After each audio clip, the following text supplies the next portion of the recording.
मोहोळ बस स्थानकाचा 30 वर्षाचा प्रलंबित प्रश्न अखेर मार्गी.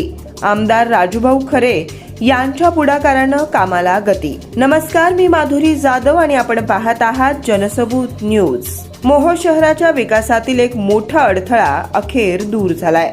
गेली 3 दशके म्हणजेच तब्बल 30 वर्ष प्रलंबित असलेल्या मोहोळ बस स्थानकाच्या प्रश्नाला आता गती मिळाली असून मोहोळकरांचे स्वप्न लवकरच साकार होणार आहे. मोहोळ शहराच्या विकासाचा कणा मानले जाणारे बस स्थानक गेल्या 30 वर्षापासून केवळ कागदावरच होते. अनेक नेते आले आणि गेले, मात्र आश्वासनांच्या पलीकडे या बस स्थानकाला ठोस निधी किंवा निर्णय मिळाला नाही.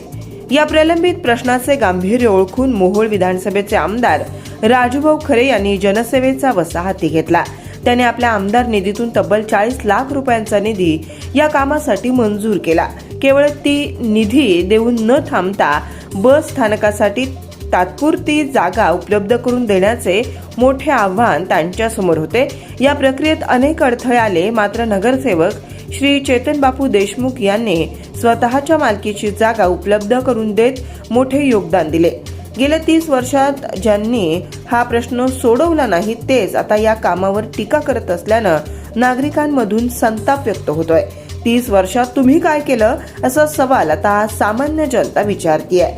आमदार राजूभाऊ खरे यांच्या कणखर नेतृत्वामुळे आणि समन्वयामुळे मोहोळ बस स्थानकाचा प्रश्न आता प्रत्यक्ष मार्गी लागतोय.